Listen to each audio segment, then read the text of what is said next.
Thanks for joining me today. Hi, I'm Teresa from Capturing.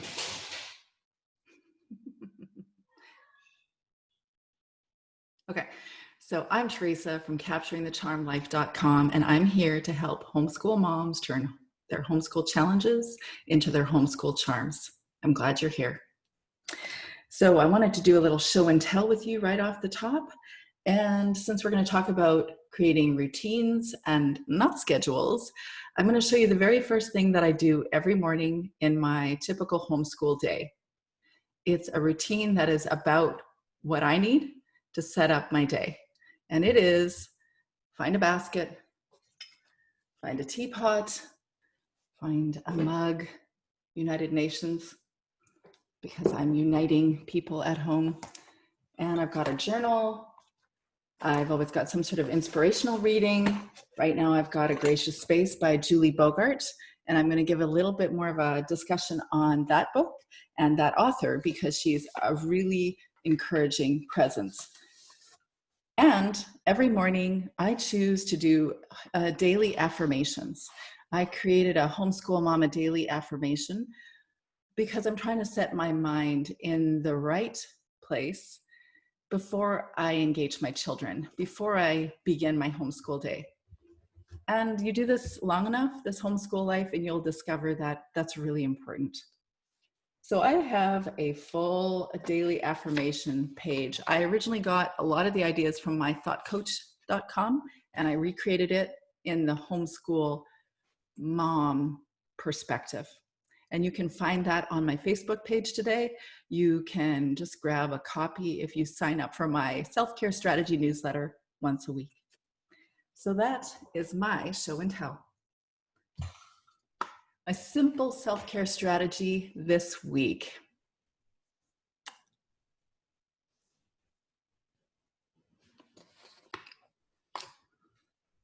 Don't stress the homeschool planning. If you're new to this homeschooling thing, you're considering homeschooling, you got a little taste of what it's like to have your kids at home in the pandemic, and now you're considering doing homeschooling like the traditional way, you're probably thinking, what's the right curriculum and how do I orient my day? And, what does each of my children need and what do I have to do and where do I have to sign up and all the legalities and all the details, all the important stuff, yes. But I'll tell you something, you'll figure it out. As time goes by, your routine will become not a schedule that you would live by as though you were, a school teacher in a classroom. Your goal isn't to work off a schedule, but to create a routine. So don't stress because, FYI, you're not getting it right the first time. You're not getting it right the first year. You're probably not going to ever get it right. There's not really a thing about getting it right. You are simply creating a routine that your family can expect you to live by, that you can include all the important stuff in your life, and you feel like you're actually doing homeschooling. You're not going to get it right the first year. You're probably not ever really going to get it right because your kids keep changing, and you also identify gradually that you also have needs and you have things that you need to fit in. Maybe it's a job, but maybe it's just your own needs or your own, interests that begin to crop up in your life and become more important to you. So you and your kids grow, learn, adjust. So your perfect schedule, your perfect way to approach it, it doesn't exist. Your goals right now are just to learn about your kids, to observe them, to watch what are they really interested in? How do they learn? Do they like sitting in front of a Zoom class? Maybe they do. One of my kids did. Some kids do things quite traditionally, and some kids want to be bouncing on a ball while they're doing their math facts. Some kids just want to read. You are going to figure out your unique child. You're going to discover how they learn. And your biggest goal right now really is to watch them, to observe how they learn. And then also ask yourself, as you're doing this homeschool thing, what is an education anyways? You already have your perception of what an education is because likely you have gone to some school at some point in your life and you have seen the things that benefited you, and you've also seen the things that you would do differently, or you think an education could have been accomplished for you in a different way. Because we're all different, we're all unique, we're all here for very different reasons, and we all have something inside of us that we are uncovering, I guess, in this life so that we can grow into that purpose and do that thing that we're supposed to do here. We have the privilege of, as moms, of parents of our homeschooled kids, to help them unravel that and to be closely connected to them, to watch what they're really all about and encourage their interests and encourage their growth.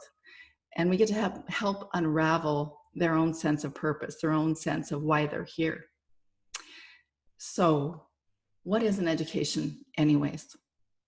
I have a podcast episode on what is an education anyways, and spent a lot of time thinking about it. I still think about it. I have been trained. I had a high school education like most people do, but I also had 6 years post-secondary school. So I think in conventional education too. In fact, my husband has a medical degree, so he's been doing this for a while too. And my perspective on what an education really is now is very different from what it was then. But a conventional education is steeped inside of me just as anybody. Maybe more because we have some, plenty of that post-secondary stuff, but we all have it ingrained in us. And one of the biggest things that we can do in the early parts of homeschooling is to deschool. Have you heard that word, deschool? Many different people can offer you different ideas of what it means, but it's pretty inherent in that word. It is coming away from the notion of schooling as an education in a nutshell. And in a million different ways, it's a challenge to do.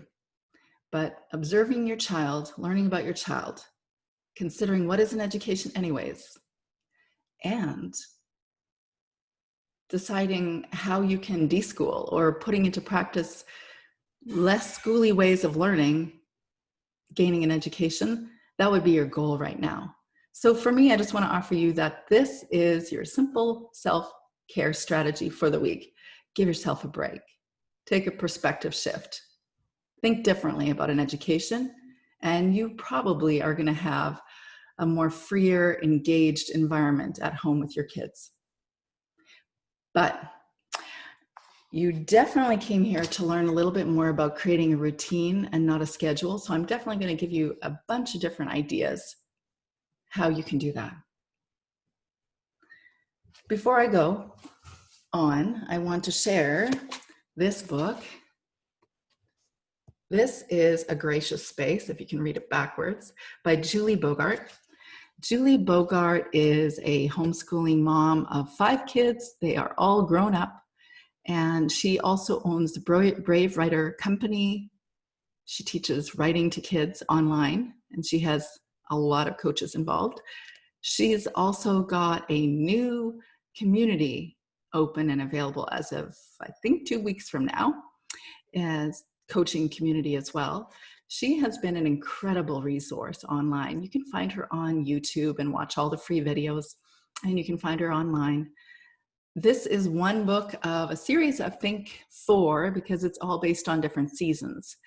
A Gracious Space is really a collection of encouraging words for new homeschool moms.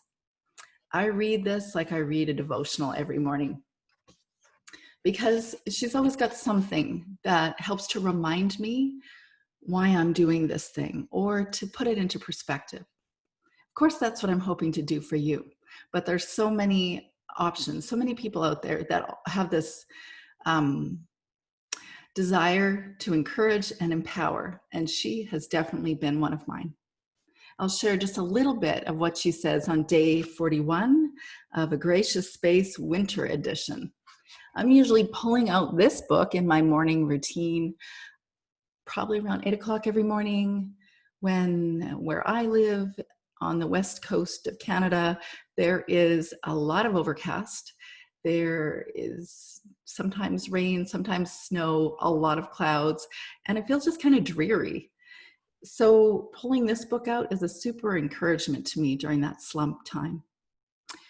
She says, everybody agrees, parents, kids, media, government, that parents have the power in the parent-child relationship. We parents don't always feel it, so we get a little crabby and pushy about it, but clearly our children know their parents have more power than they do.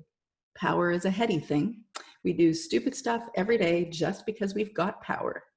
We expect little people who've been on the planet a mere 3, 7, or 14 years to make consistently good decisions, to always listen to us, to be rational the way we'd be rational, to show interest in what our interests are, and to be happy to do what we expect them to do, all the time. She goes on to share why that might be a wee bit unrealistic. So she talks parenting things, she talks tangible homeschool practicalities, she gives tons of ideas about writing and about life in general as a homeschool mom. So you definitely want to check her out.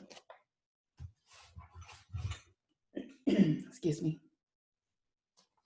So that is my book room review. And every week I'm going to share a book that has had an impact on me with you, because there is something that we can definitely do during the summer. I call it poolside development. And that is a time where we have a chance to learn and grow. As homeschool moms, we can learn about learning. We can read up on different homeschool methods or strategies. We can research different catalogs of curriculum. We can watch webinars. There's camps online, or homeschool camps, or there's homeschool, seminars, conferences, all that sort of stuff. And we can just grow and learn about the things that we need to do or to mentally prep for before fall. Also, I highly recommend reading books that have absolutely nothing to do with homeschooling, nothing professional, just fun, frivolous, and not all that meaningful, just to give your head a break, because one thing you do is you need a break, especially, I'm guessing, after the last few months. So I am shortly going to discuss with you creating a routine, not a schedule. But I want you to know that I have a free mini course on Teachable. The link is in my Facebook page, and it is an introduction to how to homeschool 101. If I remember the subtitle, it's something like, okay, the sum of it is everything you need to know to get started, have confidence, and gain clarity in your vision, something like that. But I am ultimately giving you the basics of how to homeschool or how to get started and to get that confidence and clarity. Okay. So, creating a routine, not a schedule. Did you see what I saw in the last few months online when everybody was forced to be at home with their kids to do online learning or school at home? There was a ton of influence or a ton of information for new to homeschoolers from people like me, from homeschool parents, and from the schools, of course, all trying to help people create a schedule in their day so they could check off the box for all these different Zoom chats or Google meetups with the teacher, and then create time in their day so that they could do their homeschool, or their studies or their class or their work or their homework or whatever they want to call it. It was very structured, and I can't imagine it was all that satisfying. I wonder if the observant parents, the ones that are really paying attention to their kids, are actually seeing that their kids are a little overwhelmed maybe. I mean, every kid is different, so some kids could have loved that, but I bet it was a big shift for them. They probably had a huge schedule. You also might have had your own work schedule at home, and you had to put all that together like one big confusing puzzle. with probably possibly more than one child. I can't imagine. Like, my heart went out to everyone that has had that experience, because it is a lot. And then you're staying at home and you're trying to navigate relationships at the same time as you're trying to do all that. That's a lot. I mean, two things I want to say is, one, being a homeschool mom or having a homeschool experience with your family, it isn't that. We don't experience homeschool like that. It's the first time ever that I genuinely agreed with everybody that we should be concerned about homeschool socialization, because we have no reason to be worried about social opportunities when this thing isn't happening. We have plenty of opportunities, and we have them during the day, and we have them all sorts of times. And the kids aren't as tapped socially during the day when they're doing their studies. They're doing their studies, or they're, doing their projects, or they're, exploring or learning, or whatever word you want to use. And they're doing all of that. And then they're eager to go out and do their extracurricular stuff. But for the first time ever, I'm like, okay, I have 3 teenagers at home. It was a lot. I needed them to go out. I was good being at home, though, just for the record. So socialization would have been a concern then, but the experience of a homeschool family is really different. That experience is very unique. It was unique for all of us. Your experience, if you're watching your child, is to follow their interests or encourage their curiosities, or focus. If you have a lesson that you need to do, if you decided to do a formal, if you don't have full freedom with how you're going to homeschool, and you're not choosing every single book and every piece of curriculum, and you're not choosing the courses, and you're not, creating an education for your child, and you have some limitations or responsibility or accountability to a teacher, then you have less control over certain things, but you still have the ability to impact their education, because you are their parent and you're most engaged in how they engage their learning. So you're going to watch that one child prefers to just, give them the book, they'll go read, and then you can have a chat about the reading, and they've got that locked in.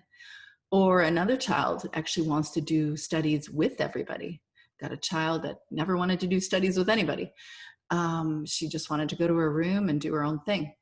I've got a child that's very traditional, academic, and loves schedules, ironically. She loves, day timers and having everything hour by hour. And she loves going to bed at a certain time and getting up at a certain time, self-created.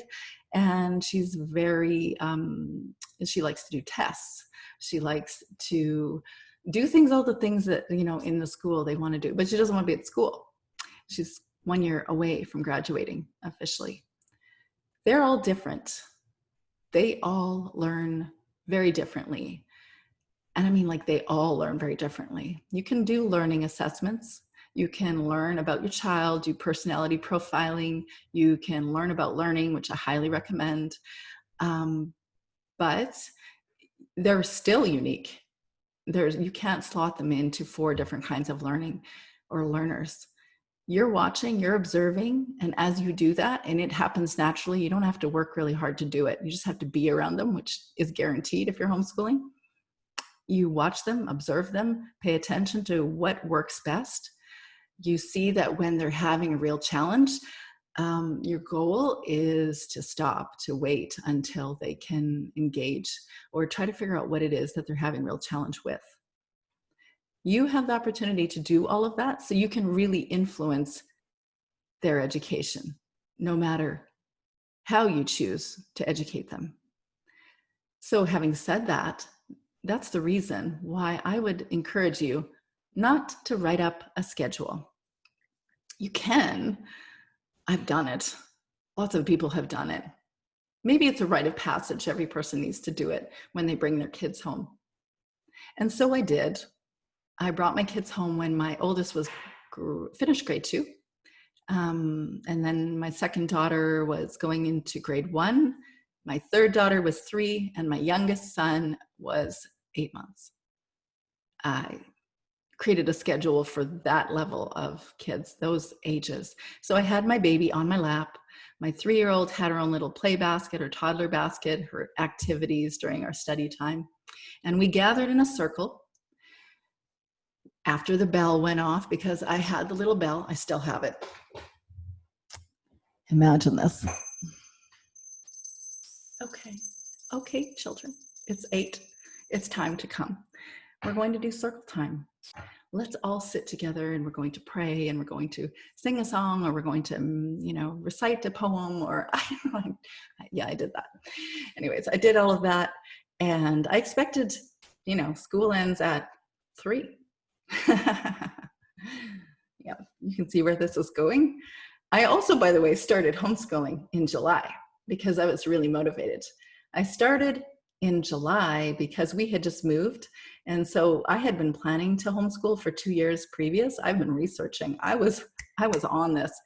And actually, I have a picture too, it's totally impromptu, of my kids on our very first day. See that? Nope, you don't. There you go.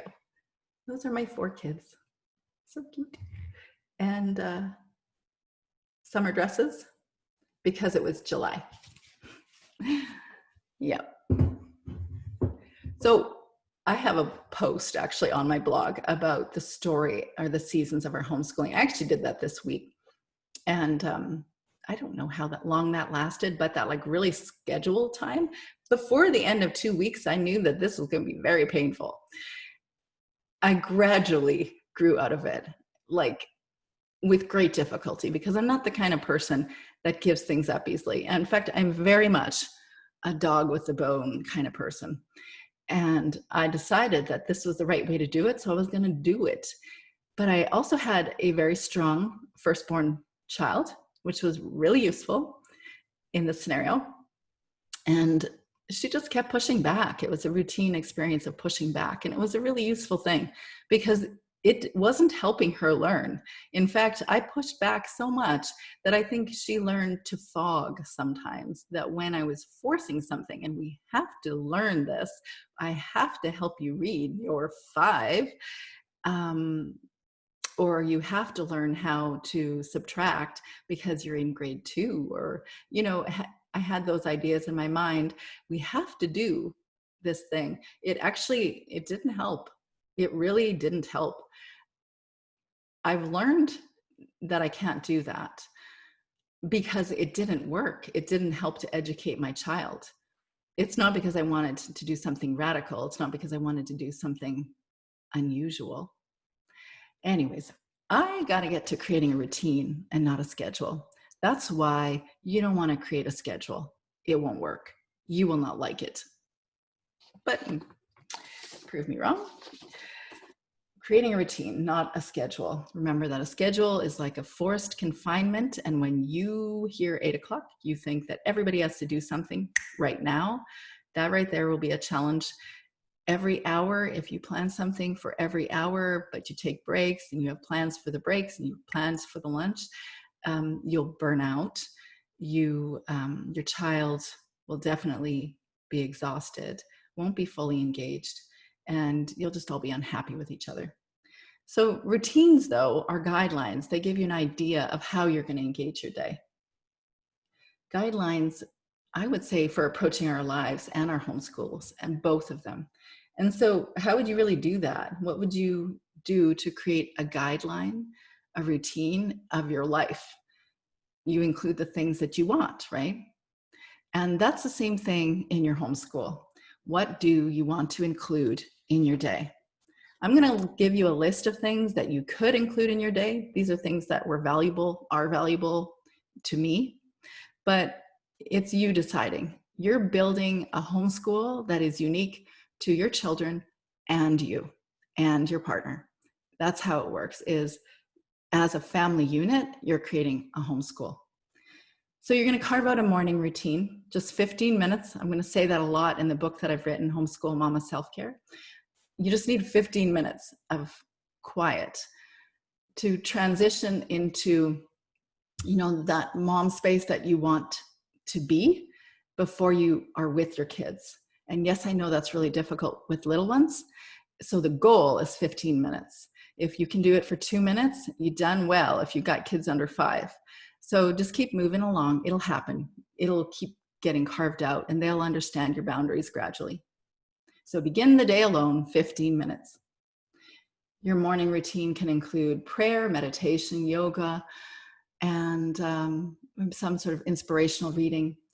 Then I know I oftentimes meet the kids at about 8:30. I've been doing this ever since they were little. Once upon a time, it had a name called circle time. And now I call it all sorts of things, anything that doesn't sound really childish. But really, it's like a time for all of us to connect so that we can talk about what our plans are for the day. My oldest two at home, because I have one that's graduated now and is at university. My oldest one at home is 17. Then I have a 15-year-old, and my youngest is 11, going into grade 7. And my oldest at home right now is actually very independently doing her homeschooling, much like a college student. So all I really need to know is, tell me where I'm going to drive you. So we get together, we plan for the day, what the intention is for the day. With the younger kids, I would typically do a read aloud of some sort. Sometimes I do meditation with them, or prayers, or affirmations together. And then I ask them what their hopes and plans are for the day. Because if you can include them in your intention or your routine for the day, you're gathering them in, and it just makes it a whole lot easier. Let them know yours too, so that it sounds less like a demand and more like a let's get together and plan. Include study time or learning opportunities. The reason I call those different things is because it very much depends how you're going to teach, I guess, or whether or not you decide you are going to teach. It depends on what kind of methodology you choose as a homeschool parent. So if you are traditional, you come from a conventional educational system, and you are trying to adhere to a government program of some sort for your child, then you'll have a more traditional homeschool, and you might think in subjects. You might think in these, or this is the list of things that we have to get done today, and they include language arts and arithmetic. You've got maybe social studies or history, you've got languages, science, could be a variety of different sciences. You could be doing logic, or you could be doing typing practice, or like coding. I don't know, oodles of possibilities. But you could be thinking in subjects, or you could do a more unschooly approach and approach their education with learning opportunities. But either way, and I'm of course going to add more to that discussion next week, discussing how to incorporate learning opportunities. But whether it's study time, school, learning opportunities, whatever you want to call it, you're obviously going to want to include in your routine a typical time that your kids know to expect that this is when you're going to engage those things. Communal quiet times. I wish I had known about this earlier. I practiced it out of necessity when I finally did it. Communal, meaning we're doing it together, a common time in the day where things get quiet in the house. So after lunch usually works. You can pull out a cup of tea for everybody, and they can go grab a book, read on their beds, or you can read aloud in the great room or the family room if that works for your family. I know when the kids are younger, for sure, doing things by yourself, even if it's just for half an hour, is powerfully effective.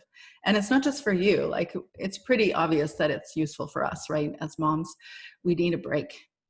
If that means you're sitting with a cup of coffee and tapping on Pinterest and adding things from, I don't know, some Pinterest board to get ideas for studies, then so be it. Or if it means that you're also reading your own books, great. Whatever it is for you to get a break. But also just so that everything is quieter, because surprise, surprise, there's usually more noise if you homeschool.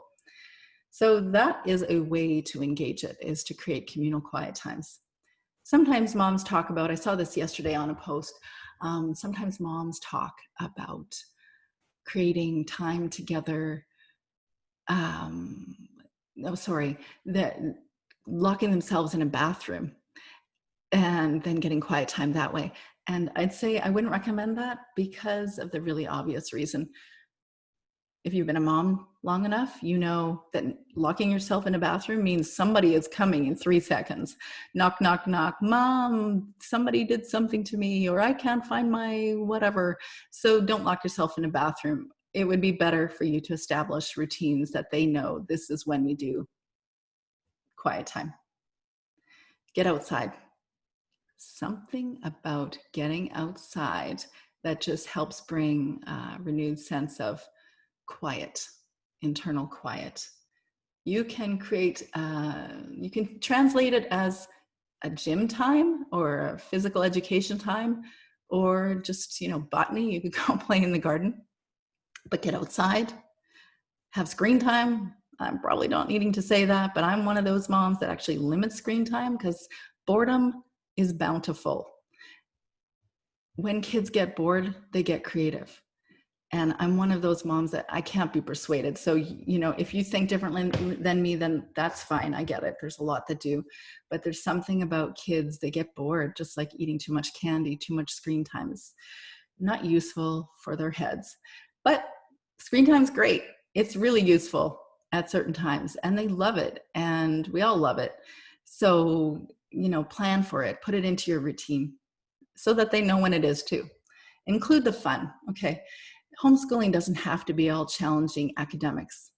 Yes, you can do a lot of formal stuff and you can still create some fun around it, or create and curiosity around something. You can ask the kids questions. Have you ever thought about something? And then the next day you can bring it up in an actual lesson.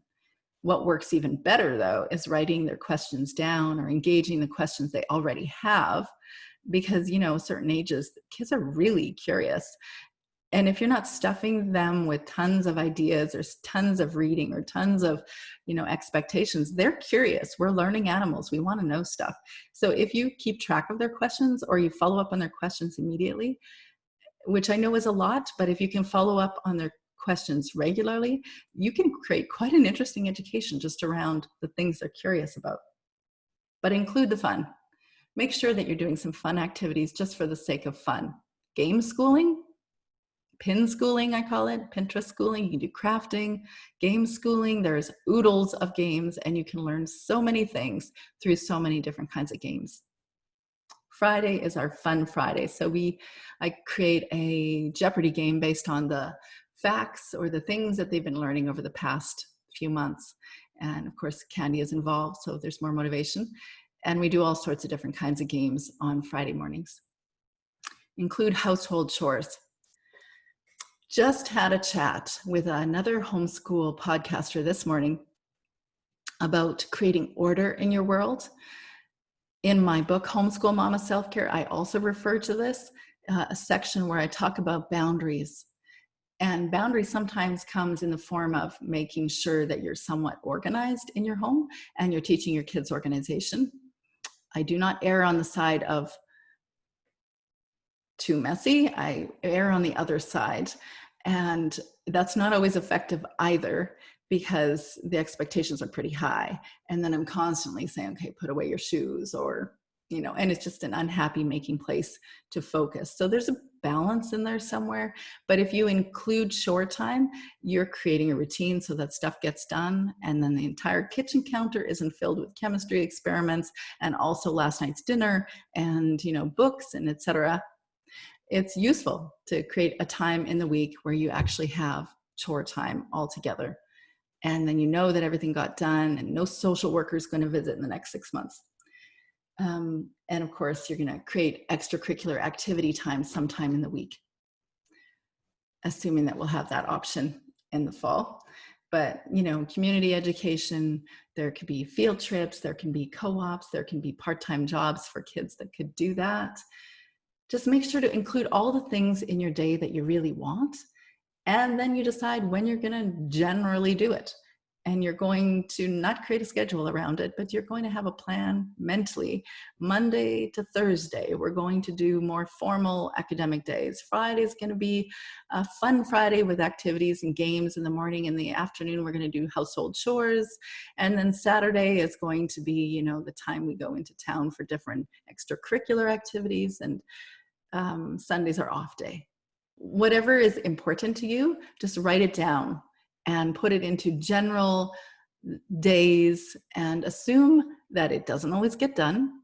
But if you have any routine with regularity at all, you'll be surprised. You get a lot done if you can be regular, fairly regular in what you're doing. What I did, my natural tendency is to expect too much of myself and my kids.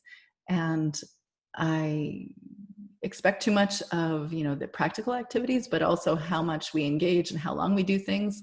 And so at a certain point, maybe in the third year, I decided I would time block everything I was doing. What that means is that I'd write down actually what I was doing on a big spreadsheet.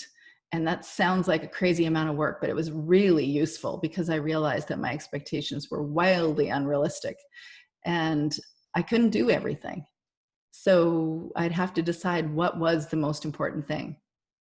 Interestingly, as a side thought, I have learned to include my things in our homeschool days, and I can do a lot of stuff.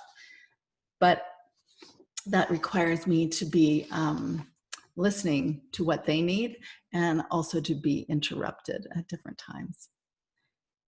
So the other things that I would add are that you definitely want to make parties for special days. Make sure to include parties like a 100-day party.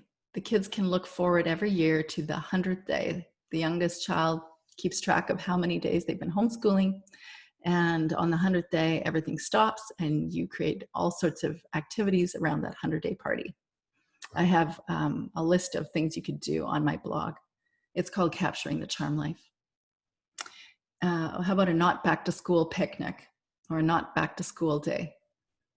Last day of the year party. And of course, birthdays are like national holidays. There's no school on birthdays.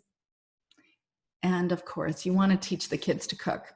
Or, as I say, just leave the kitchen. Let them do their thing. Because though they will make that baking soda mistake once, they won't make it too often. And then you have one less job to do. So, what are your questions? I'd love to hear what questions you have.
So who I thought was there is no longer there. So I'm going to jump right in and say, listen, wield your freedoms.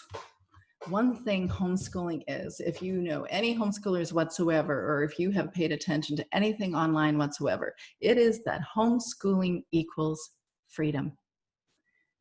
It is an intense version of parenting. I have joked that it is kind of like homeschooling on amphetamines. And I'm sure most people imagine that it might be, because there's more than a few people that have commented, I could not do that. You could, you really could. If you're able to read and you have a library card, you could homeschool. Do you want to? That's the question. And I'm here to help you gain the confidence, the clarity, the vision to do it. Homeschooling does come with a lot of responsibility, but it definitely comes with a lot of freedoms. Homeschooling is another word, in my opinion, for freedom. You get freedom to learn with your kids. There's something that a lot of people don't talk about. The education that the homeschool mom gets is amazing. And you get to watch your kids learn everything along the way. You get to wake up in the morning and put your arms around them and tell them maybe you want to get out of your pajamas, go upstairs, brush your teeth, come back downstairs, and we can hang out and read together. Read some really cool stories and create some really lovely memories together. A lot of memories. You have the freedom to choose your own routine. You have the freedom to tailor an individualized education with your children.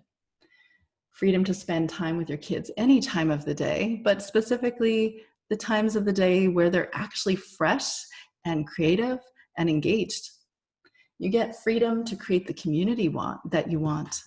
That in a more conventional approach, you are put together in a classroom with random people that you don't know and their parents.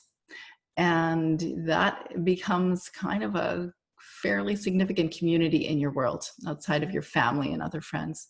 And whereas in this scenario, you create your own community, the people that your kids really care about, the people that you really care about, the people that you want influencing your kids. You have the freedom to travel at atypical times of the year, unless there's a pandemic. You have freedom to teach your kids your values. And girlfriend, homeschooling has afforded us a lot of freedom in spades. Freedom comes at a cost, though. The parenting experience is saturated, both really good and the really challenging aspects. And you know I don't have to tell you this. If you're a homeschooler and if you're new to homeschooling, most people are concerned about academics. And it always seemed that the general public was most concerned about socialization. And I'm here to tell you neither of those things are the biggest concerns if you've been around for a while. It is about your relationship with your children, because that influences everything. And it can be challenging because they're your little mirrors to your soul.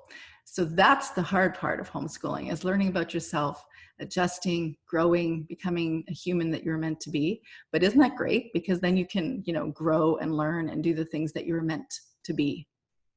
So it's all good. Other than having to face a few character flaws and, continuously and addressing them at lightning speeds, the homeschool freedom is loaded, or the homeschool lifestyle is loaded with freedom, and it really is. I'm here to help you turn your homeschool challenges into your homeschool charms. If you want to do this homeschool thing, I know you can. I hope that this week you can turn your challenges into your charms. Have a good week.